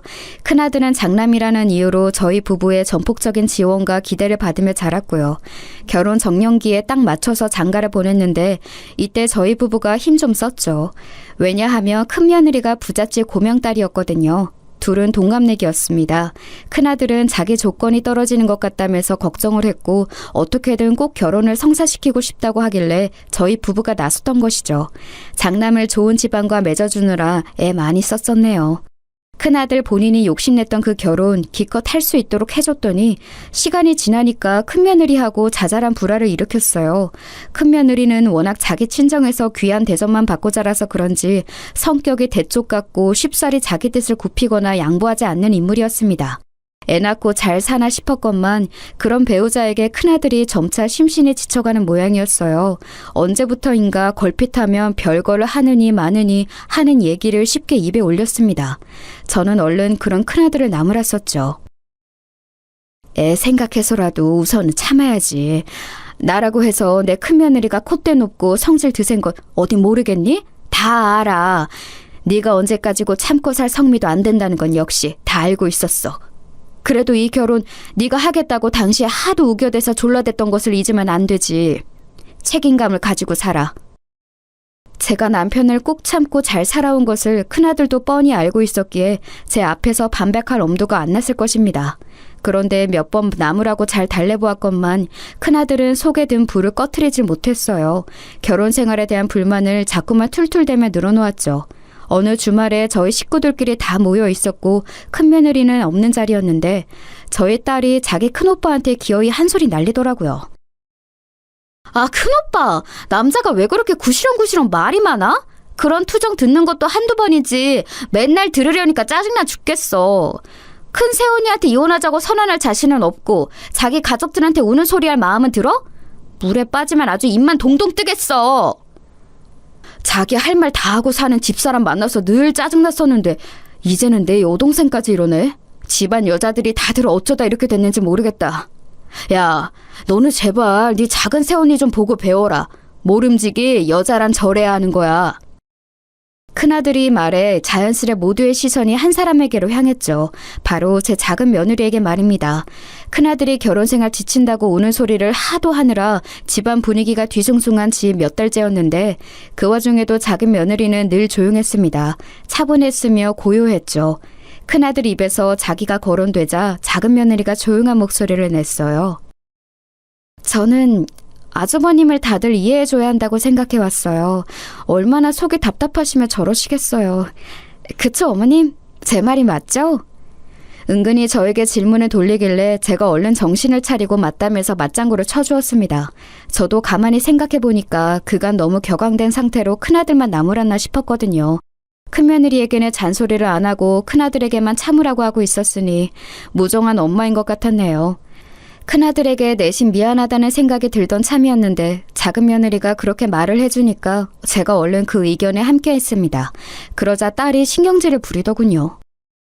작은 새언니, 뭘 모르시면 말아 얹지 마세요. 갑자기 왜 본인이 상황 정리를 하려고 난리세요? 감정적으로 구는 딸을 제 작은 아들이 얼른 말렸습니다. 딸은 불만 가득하단 표정을 지으면서도 더 아무 말 안 했고요. 그런데 그날 이후로 왠지 딸이 작은 며느리에게 틱틱서리며 행동하기 시작했던 듯 싶어요. 설거지도 자꾸 이런 건 며느리가 해야 한다며 작은 며느리에게 시키고, 제가 한 번은 현장을 목격하고 딸에게 그러지 말라고 그랬는데 작은 며느리가 오히려 저를 말렸습니다. 자기가 할 일이라고 생각한다면서 군말 없이 설거지를 하더군요. 꿋꿋한 그 모습이 강인해 보였어요. 여리여리한 체구에서 그런 강인함을 어디서 나왔는지 모를 일이었죠. 작은 아들은 원래 오래 사귀던 다른 아가씨하고 결혼을 할 작정이었으나 결혼 준비를 하면서 자잘한 말싸움을 하기 시작했고 결국 감정이 상해서 파혼까지 했습니다. 그리고 몇 달 뒤에 그 아가씨는 금세 다른 남자와 결혼을 했고요. 그것에 상처를 크게 받은 작은 아들은 아무하고도 오랫동안 교제를 안 했습니다. 이러다가 노총각이 되어 늙어 죽은 것 아니냐는 주변의 속단으로부터 저는 작은 아들을 지켜주었죠. 이상한 사람 만나서 인생을 말아먹을 바에는 결혼 안 하고 혼자 사는 것도 괜찮아. 그러니까 너무 마음 쓰지 말고 네가 마음 가는 대로 살아도 돼. 나는 어렸을 때 네 외할머니로부터 항상 결혼을 신중히 한다는 소리를 듣고 살았더니 나이 찼다고 해서 떠밀리듯 하는 결혼은 아주 결사 반대인 사람이야. 엄마가 그렇게 얘기를 해주니까 내 마음이 한결 편안해졌어요. 저는 사실 혼자여도 외롭지 않고 전혀 상관없는데 주변의 시선이 힘들었거든요. 압박 받지 말고 부담 안 가지고 재미있게 지내다가 혹시 제 마음을 사로잡는 인연이 생긴다면 그때 가서 결혼 생각을 해볼게요. 그렇게 말했던 작은 아들은 시간이 지나서 자기보다 8살 어린 작은 며느리를 만나서 결혼을 하였습니다. 작은 며느리는 눈에 띄는 미인은 아니더라도 수수하고 청순한 분위기를 풍겼어요. 첫인상이 아주 참했죠. 작은 며느리의 친정은 많이 가난한 편이었습니다. 집안에 있는 빚 때문에 작은 며느리가 힘들게 살았더라고요. 왠지 옛날에 제가 생각났습니다. 이런 말을 하면 너무 속물적인 것 같았지만 작은 며느리가 어째서 제 작은 아들과 결혼하고 싶어 하는 건지 저는 그 이유가 짚이더라고요. 집안 형편은 많이 어렵고 대학은 전문대를 중퇴했고 서비스 직종만 전전해온 작은 며느리의 조건이 너무 별로인 것 같다면서 다른 식구들은 약간 떨떠름한 반응들이었어요. 하지만 저는 재차 작은 아들이 결혼을 하고 싶어 한다는 뜻을 확인하였고 그 다음으로는 작은 며느리에게 따로 당부를 했었습니다. 다른 건 내가 안 바랄게. 가정에 충실하면서 우리 아들한테 내조 잘하고 옆에서 항상 잘 챙겨주고 그렇게 잘 해줄 수 있겠니? 그것만 약속해 준다면 나는 너를 내 며느리로 기꺼이 맞아들이고 잘해줄 생각이 있단다. 당연히 약속할 수 있어요. 그게 바로 제가 바랐던 것이에요. 오빠하고 단란한 가정 꾸려서 서로만 바라보면서 늙어 죽는 그날까지 그렇게 살고 싶습니다. 물론 시부모님께도 최고로 잘하는 며느리가 될 거예요. 그럴 수 있도록 허락해 주세요. 이제 보니 우리 아들이 결혼할 때를 놓치고 지금까지 혼자 지낸 게 아니라 이런 참한 배우자를 만나려고 기다려왔나 보다. 앞으로 둘이 서로에게 충실하면서 백년해로 했으면 좋겠구나.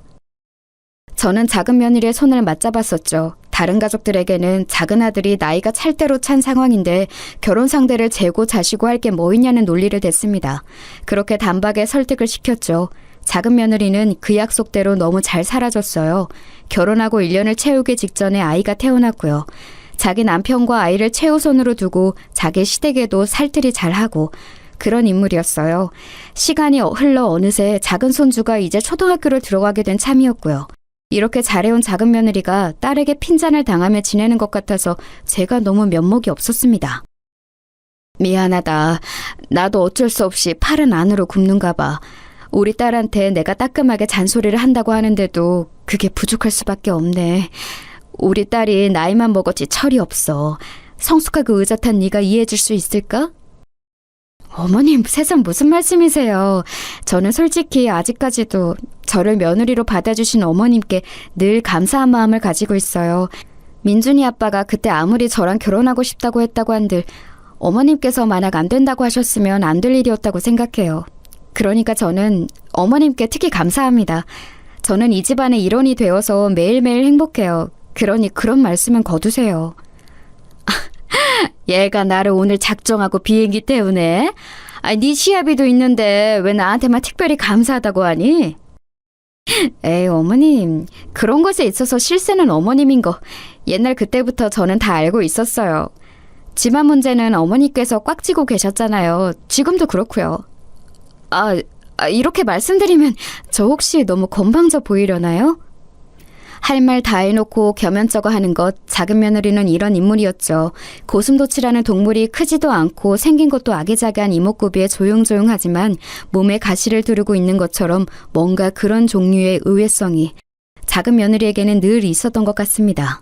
지금 돌아보니까 그랬어요. 순하고 차분하지만 그렇다고 해서 결코 그 속까지 만만한 상대는 아니었다는 것이죠. 큰아들은 우는 소리를 그렇게 해대더니 결국 큰며느리와 별거를 하게 되었어요. 큰 손주는 당연하니만치 큰며느리가 데리고 갔고요. 너무 속상하더군요. 이혼을 섣불리 안 해서 그것이라도 다행이었습니다. 안 그랬다면 어여쁜 큰손주와 더 멀어졌을 테니까요. 홧김에라도 이혼하자는 소리는 안 꺼냈어요. 나도 어차피 다시 결혼할 생각도 없는데 이혼해서 뭘 하겠나 싶더라고요. 그리고 재주씨가 나보고 숙일 줄 알아야 한다고 하더라고요. 그 얘기 듣고 나니까 홧김에 마음에도 없는 이혼하자는 소리는 안 꺼낸 거죠. 작은 애가 너한테 그랬다고? 맞는 소리를 했네. 이혼이란 결혼보다 신중히 하는데 네가 홧김에 큰애한테 이혼 운운할까 봐 내가 얼마나 소가리를 했던지. 너에게 좋은 소리를 해준 작은 애한테 내가 다 고맙구나. 하여간 여러모로 작은 며느리는 좋은 영향만 집안에 주는 것 같았어요. 큰아들 내외가 별거하게 된 이후로 한 달에 한 번 주말에 큰아들이 자기 애를 보게 됐습니다. 토요일 이른 아침에 큰손주가 올 때도 있었고 금요일 늦은 저녁에 올 때도 있었네요.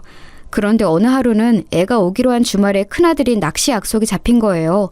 회사 상사도 포함되어 있는 자리라서 취소도 못하고 빠지지도 못하고 그러고 있었습니다. 저도 그날 하필 남편하고 저기 멀리 편찮으신 고모댁에 방문하기로 한 주말이었고요. 큰아들에게 도움이 되어주지 못해서 미안했는데 자기가 알아서 해결하겠다고 하던 큰아들은 자기 동생 부부에게 손을 내밀었어요. 작은 며느리가 큰 손주를 자기 아이와 함께 그 주말에 봐주었죠.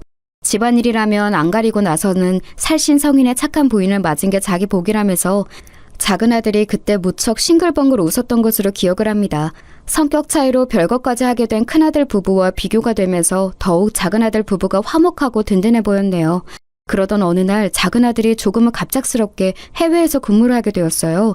1년 내외 일정이라서 아주 장기까지는 아니었지만 그래도 하루 이틀 기간이 아니니까 걱정이 되더군요. 저는 작은 며느리하고 작은 손주도 같이 가려나 했는데 작은 아들 혼자만 간다고 했습니다. 혼자서 외국 생활하는 거 정말 괜찮겠냐고 제가 염려되는 마음에 여러 번 물어봤었네요. 사실은 민준이 엄마가 나랑 같이 안 가겠다고 해서 처음에는 섭섭했어요. 그렇지만 한편으로는 이제 초등학교 들어간 아이를 배려해서 외국 생활 욕심내지 않은 민준이 엄마에게 고맙기도 하고 그 마음씨가 감동이기도 하고 그렇네요. 그러게 작은 애가 욕심을 안 부리고 자기보다는 다른 사람 입장을 우선시해서 배려하는 편이지. 보나마나 네가 없어도 아이 뒷바라지 잘하면서 작은 애는 잘 해낼 거야. 그러니 너도 거기서 밥 잘 먹고 건강 잘 챙겨야 한다. 연장 같은 거 하지 말고 꼭 제때 돌아오고. 애가 어린데 너무 오래 떨어져 있고 그러면 못 써.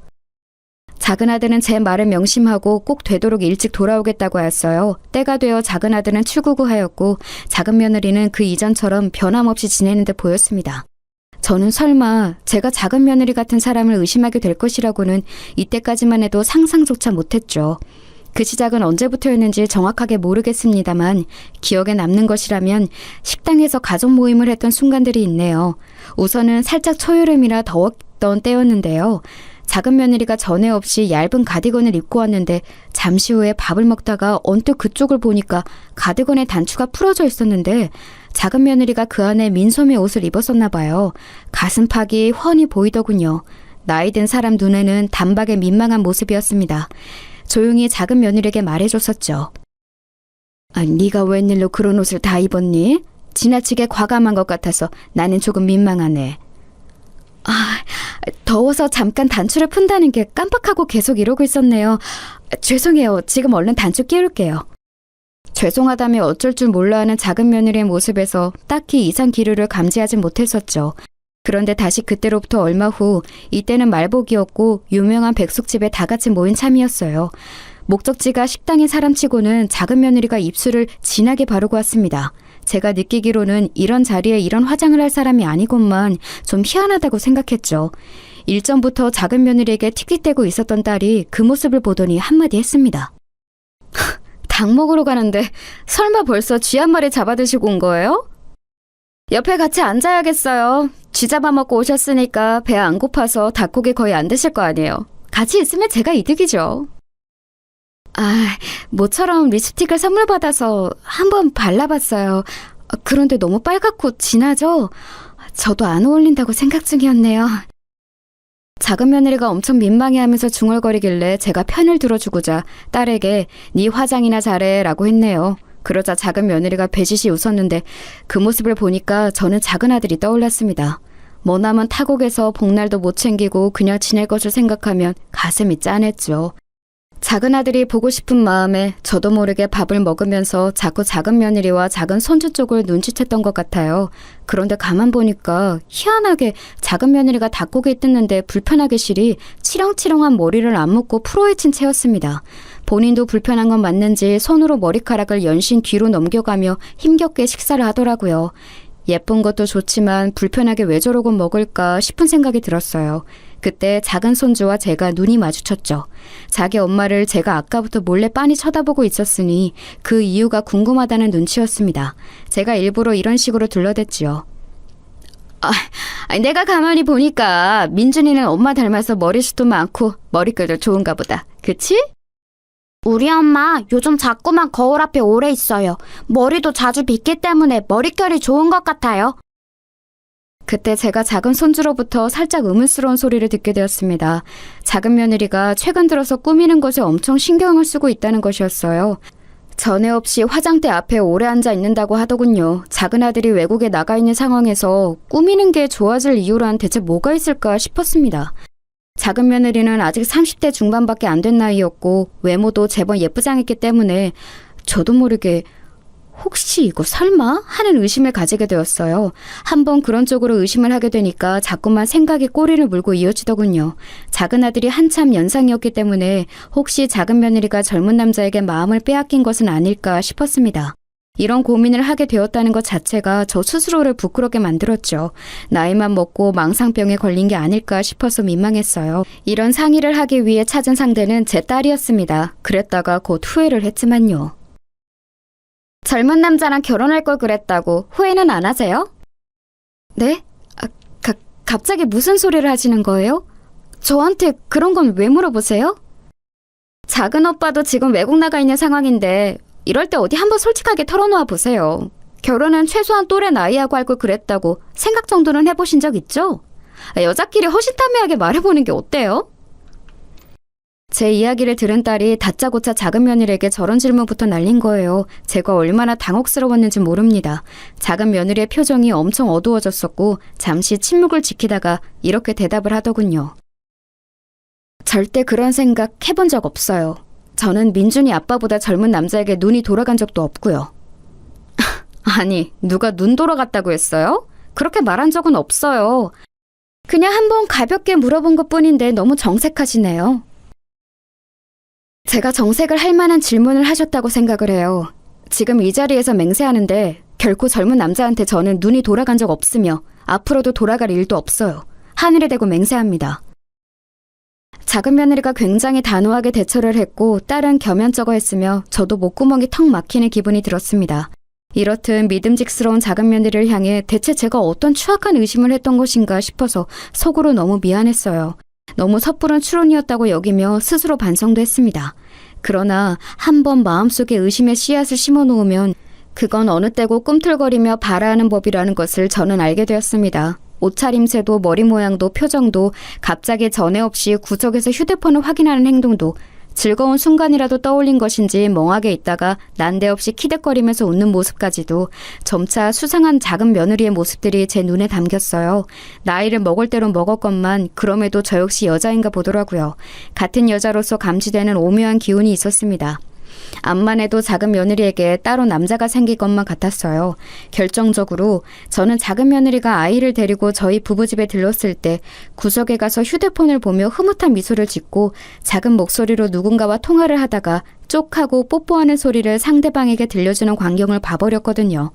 그런데 작은 아들에게 확인해 보니 그날 그 시각에는 작은 며느리와 연락을 주고받은 바가 없다고 하였습니다. 그렇다면 작은 며느리가 애정 행각을 벌인 그 상대는 누구이란 건가요? 바람이 났을 확률이 큰데 싶었어요. 그런 생각을 자꾸만 하면서도 저는 차마 며느리를 의심하는 제 자신이 못났다는 생각 또한 함께 가지고 있었기에 심경이 복잡했습니다. 아휴, 이걸 어째. 한번 그런 의심을 하고 나니까 시간이 갈수록 며느리의 모든 것이 다 수상해 보이는구나. 그럴 애가 아니라는 생각을 머릿속으로는 하면서도 마음이 자꾸 어딘가 불편해. 저는 차마 제가 작은 며느리의 부정을 의심하고 있는 상황이라고는 말을 못하고 요새 가슴이 답답하다는 정도로만 지인들과 만났을 때 얘기를 했어요. 제 낯빛에서 어쩐지 수신 깊은 기색이 엿보이니까 지인들이 무슨 일이라도 있냐고 먼저 물어봤었거든요. 대충 둘러대고 난 후 저는 지인 하나가 꺼낸 얘기에 깜짝 놀라고 말았습니다. 낯빛이 왠지 어두운 모습을 보니까 나는 희한하게 우리 육촌 언니가 떠오르네. 내가 자기들한테 이 얘기를 했었던가? 어렸을 때는 통 왕래도 없었다가 나이 다 들고 나서 친해진 육촌 언니가 한 명 있는데 자기 딸이 엄마 느낌이라는 게 남편이 바람난 것 같은데 심증만 있고 물증이 없어요 라고 어느 날 고민을 털어놓더래. 그거 듣고 육촌 언니가 그냥 막 뒤집어진 거지. 차비를 곧바로 족쳐볼까 하다가 자기 딸도 몇 달을 심증만 들고서 결국 승부를 못 봤다고 한 것에 신중해야겠다 싶어지더래. 그래서 육촌 언니가 며칠을 끙끙 앓으면서 고민하다가 끝내 결단 내렸잖아. 그래서 결국은 사위 바람을 딱 잡았지. 자기 딸의 직감이 맞았던 거라고 하면서 육촌 언니가 얼마나 후련했던지 몰라? 뭐? 심증만 있던 바람을 결국 잡아냈다고? 어떻게? 육촌 언니 분께서 뭔 결단을 내렸길래 사위 바람을 잡을 수 있었다는 거야? 뭐겠어. 돈 쓰고 전문가 고용한 거지. 그런 심부름 작정하고 해결해주는 전문가들이 있잖아. 거기가 간판을 심부름 센터라고 달았다고 하던가 아니면 흥신소라고 달았다고 하던가. 아무튼 전문가가 나서니까 단판이 지어지더라네. 근데 왜 이렇게 급박하게 물어? 어머, 혹시 이런 거에 관심 있어? 왜? 전문가 필요해? 아유, 내가 무슨... 그런 게 왜 필요하겠어. 나는 요새 그냥 말 그대로 속이 답답해서 안색이 안 좋았을 뿐이야. 나는 그런 일과는 하등 상관이 없어. 정목에 찔리는 바람에 저는 얼른 손사래를 쳤었죠. 저에게 이목이 주목이 되는 것도 얼른 흩어버리고 싶었고요. 그런데 모임이 파하고 난 이후에 계속 머릿속으로는 그 생각만 들더군요. 돈 주고 전문가를 고용하면 저희 의심이 그저 헛된 망상이자 오해였던 것으로 밝혀지든 아니면 진짜 백이 은밀한 바람으로 밝혀지든 단판이 지어질 것이라는 생각에 가슴이 막 두근거렸습니다. 저는 고민을 거듭하다가 작은 며느리가 저에게 안부 전화를 해왔을 때 그 전화를 그저 순수하게 반가운 마음으로 받을 수 없는 제 자신을 깨닫고는 단판을 짓는 것이 능사라는 결론을 내리게 되었어요. 이대로는 도저히 찝찝해서 안 될 것 같았습니다. 제가 혼자 따로 관리하는 통장을 슬쩍 열어본 뒤 저는 그 지인에게 연락을 하였어요. 난데 저번에 혹시 우리 모임 가질 때 들었던 그 전문가 말이야. 내가 거기에다가 의뢰를 해볼 수 있을까? 육촌 언니분이 이용하셨다던 거기가 어디인지 알려주면 내가 정말 고마울 것 같아. 내가 좀 급해서 되도록 빨리 알려준다면 더욱 고맙겠어. 지인은 역시 그럴 줄 알았다는 듯 반응을 보이더군요. 그날 제 표정을 보고 왠지 알아차렸다네요. 그리고 정말 고맙게도 다른 사람들에게는 비밀을 지켜주겠다고 약속을 해줬어요. 저에게 고민이 잘 해결되길 바란다면서 육촌 언니를 통해 그 업체가 어디인지 알려주었죠. 저는 더 시간 끌 것 없이 그곳에 의뢰를 맡겼습니다. 작은 며느리의 신상 정보를 그곳에 알려주던 순간에는 속으로 이게 맞나 싶어서 괴롭기도 했어요. 하지만 이제 와서 물러설 수는 없다는 생각으로 진행을 했네요. 맡기고 나자 그 이후로는 하루하루가 너무 초조했습니다. 오죽하면 남편이 저보고 왜 자꾸 시계를 보고 휴대폰을 보냐면서 누구 만나기로 약속이라도 했냐면서 핀잔을 주었네요. 아무렇지 않게 행동하기가 어려웠어요. 그때 제 심정은 제 의심이 별것 아니었다는 것으로 결과가 나왔으면 하는 바람뿐이었습니다. 제가 완전히 헛다리를 짚은 것으로 결과가 나와서 그동안 제가 망상에 빠졌던 것으로 밝혀져도 상관없으니까 제발 작은 며느리가 진짜로 바람을 피운 게 아니기만을 바랬어요. 왜냐하면 멀리 타지에 일나가 있는 제 작은 아들이 너무 측은해서 그랬고 무엇보다 아이가 아직 어리기 때문에 더욱 그랬습니다. 만약에 바람이 진짜라고 밝혀진다면 제 선에서 어떻게 해결을 볼 수 있을지 없을지 하는 문제도 그때 가서 고민해보기로 했죠. 우선은 정확한 결과를 받아들이는 것이 먼저라고 생각을 하며 심신을 다스리던 어느 날이었습니다. 의뢰를 맡긴 지 정확히 딱 한 달 되던 날이었어요. 저는 드디어 결과를 받아들일 수 있었습니다. 자기 직원이 결정적인 증거를 잡았다고 하면서 남자 사장님께서 약간은 당혹스러운 목소리로 저에게 결과를 알려주셨지요. 고객님께서 확인해 달라고 하셨던 것, 방금 말씀드린 대로 증거를 잡았고요. 빼도 박도 못하는 확실한 증거이기 때문에 더 이상 의심의 여지를 남기지 않으셔도 될 것 같습니다. 아, 이런 세상에. 결국은 이렇게 되는군요. 그렇게 아니기를 바랬건만, 내 착각이기를 바랬건만, 결국 괜한 의심이 아니었던 것으로 밝혀지는군요. 이제 앞으로 어떻게 이 일을 해결해야 할지 막막합니다. 외국 나가 있는 아들에게 이걸 바로 알리고 선택을 하게 두어야 하는 것인 것 정말 착잡하네요. 막상 증거가 나오면 대부분의 고객님들께서 이미 각오를 해두셨음에도 막막해 하시더라고요. 어쩔 수 없는 부분이니까 마음 굳게 잡수세요. 네, 그래야죠. 사장님 수고 많으셨습니다. 증거 잡아주셨으니 제가 유용하게 잘 써야 마땅한 것 같아요. 그런데 저희 며느리가 바람을 피운 상대 대체 어떤 놈이던가요?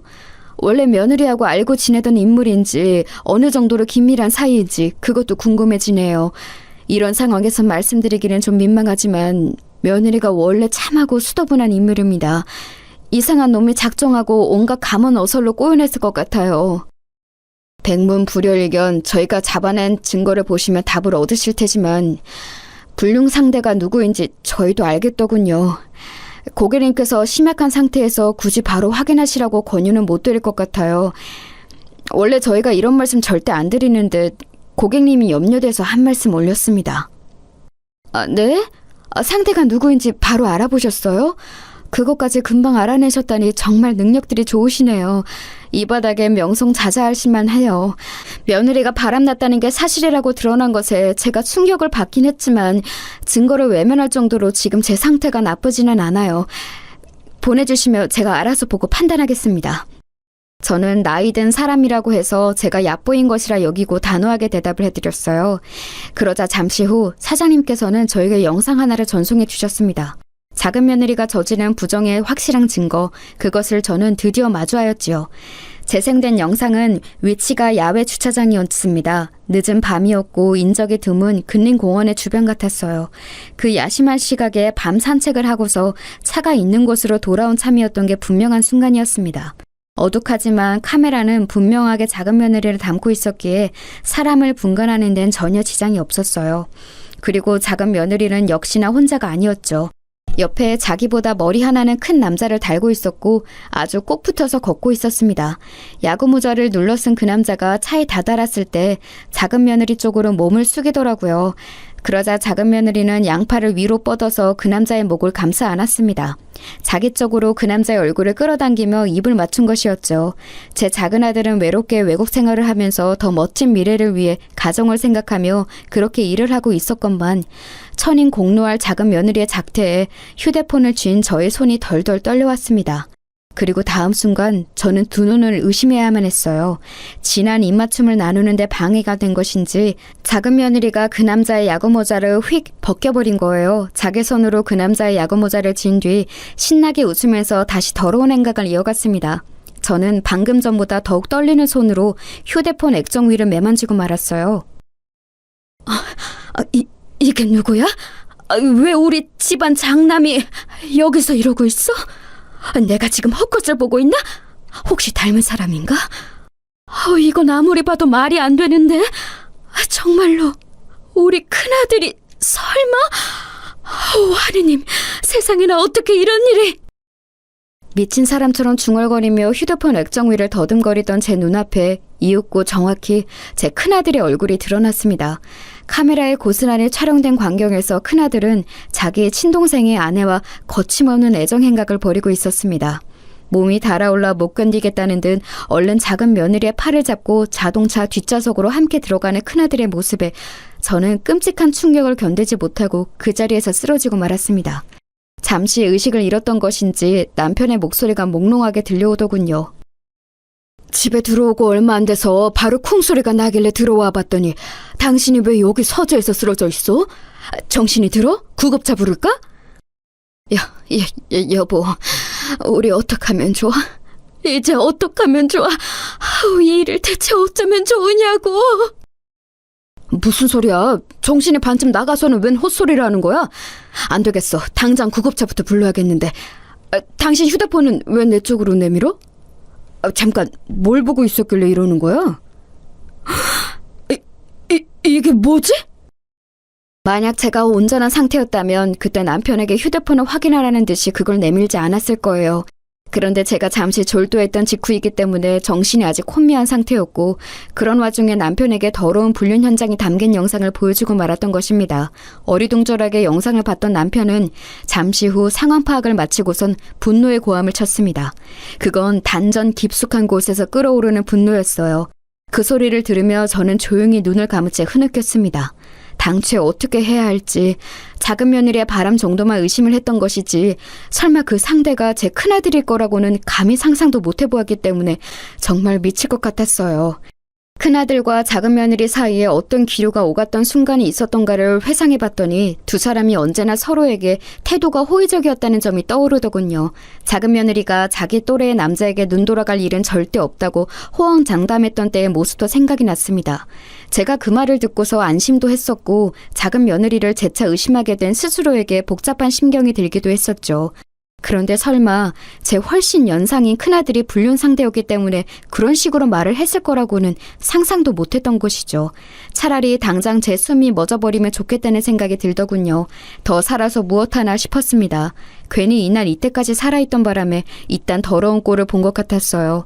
자식도 잘못 키웠고 며느리도 잘못 들였고 제가 어리석었던 탓에 다른 자식 하나에게 피해를 끼쳤으며 어린 손주에게도 못할 짓이 된 것 같아서 엄청난 자괴감에 사로잡혔죠. 제가 울면서 자책을 하자 남편은 저를 나무랐습니다.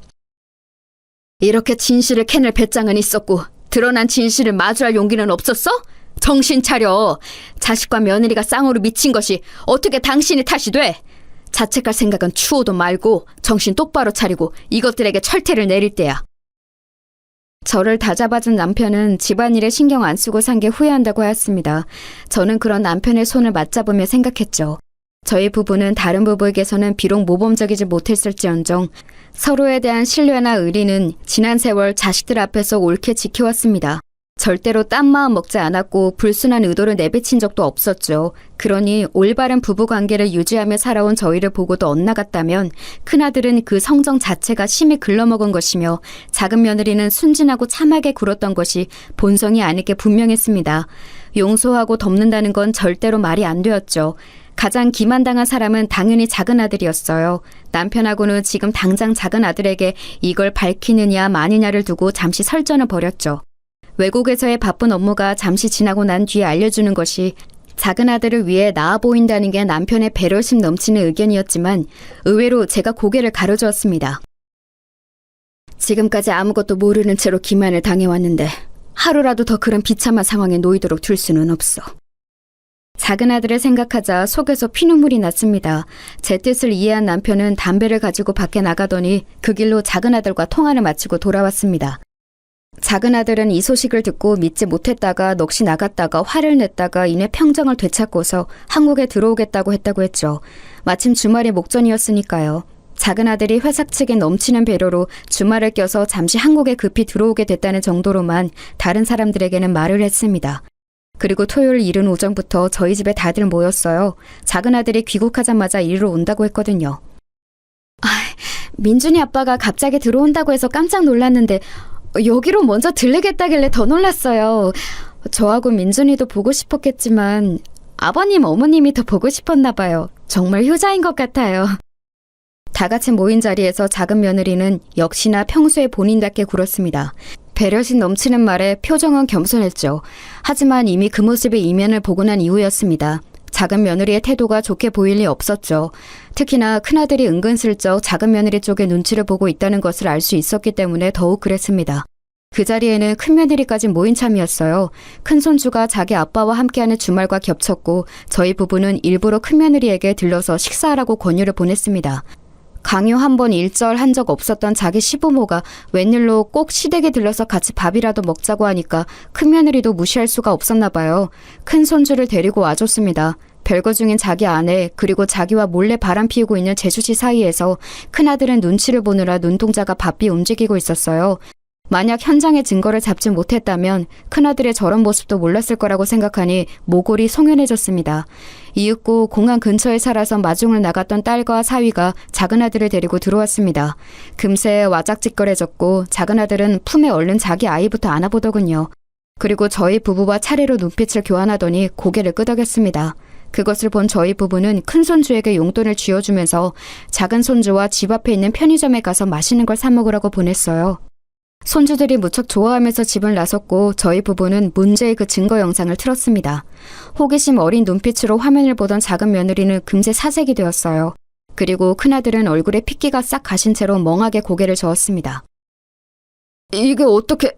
전날 분명히 근처에 아무도 없었는데? 설마 멀리서도 잘 찍는 전문가를 우리 부모님이 고용하신 건가? 고개부터 젓길래 뭔가 오해라도 있는 건가 싶었는데 기껏 내뱉는 말이 자백이야? 근처에 아무도 없었다고? 둘만의 미래를 즐기기에는 아주 안성맞춤인 장소를 물색했었나 보네. 더럽고 역겨워. 당신하고 별거 중이라서 다행이야. 자기 친동생의 아내하고 바람난 더러운 몸뚱이하고 한 공간에서 생활하는 건 내 비위가 감당 못하는 영역이거든. 이혼도 속전속결로 처리해줬으면 해. 양육권 내가 가지고 애는 내가 키울 거야. 큰며느리는 싸늘하게 말을 한 다음 큰아들의 뺨을 세게 후려쳤습니다. 그 모습에 작은 며느리가 짧은 비명을 질렀는데요. 그러자 큰며느리는 작은 며느리에게 다가가 더 세게 뺨을 쳤어요.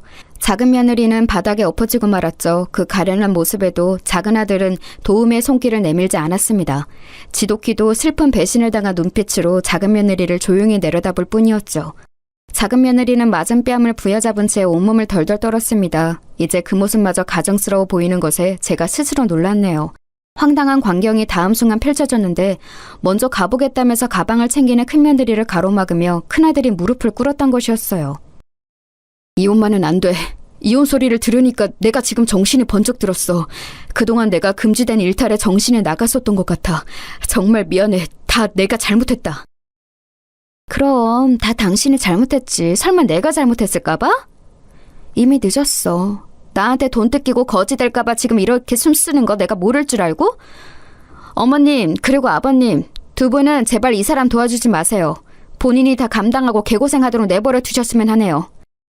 저희는 그러겠다는 의미로 조용히 고개를 끄덕였죠. 그러자 큰아들은 망연자실하면서 고개를 떨구었습니다. 그 고개의 방향은 작은아들을 향해 있었고요. 하지만 이미 싸늘하게 식어버린 작은아들이었습니다. 작은 며느리가 옹옹 울면서 무릎을 꿇었습니다. 실수였어. 잘못된 충동이었어. 나에게는 민준이 아빠 당신밖에 없는 거 알잖아. 어떤 말을 하면 좋을지 여기로 오는 동안 많은 말들을 골랐는데 막상 지금이 되니까 그 어떤 말도 따로 필요하지 않다는 생각이 드네. 내가 당신에게 할 말은 이것뿐이야. 이혼하자. 작은 며느리는 반쯤 졸도했지만 그 편을 들어주는 이는 아무도 없었습니다. 오히려 그 틈을 타서 딸은 작은 며느리의 휴대폰을 집에 와서 확인했어요. 그리고 놀라운 것들을 보게 되었죠. 작은 며느리가 큰아들과 온갖 수준 낮고 천박한 농담을 그간 많이 주고받았더군요.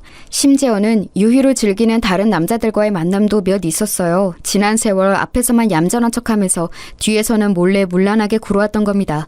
그것들을 보자마자 딸이 작은 며느리의 머리채를 잡아떼었네요. 그 후로 이모저모가 있었는데 결국 큰아들도 작은아들도 이혼을 했습니다. 큰아들은 큰며느리에게 다 뜯겨서 빈털터리가 되었고 저희 부부에게도 외면을 받은 채 혼자가 되었어요. 제 가슴이 찢어지는 듯 했지만 이 또한 제가 지고 갈 무게라 생각하며 견뎠습니다. 작은 며느리는 몸만 가지고 시집을 왔던 그때 마냥 아무것도 건지지 못한 채 몸만 들고 나갔습니다. 앞으로 손주들이 무탈하게 잘 크길 바랄 뿐이에요. 저도 많이 노력할 거예요.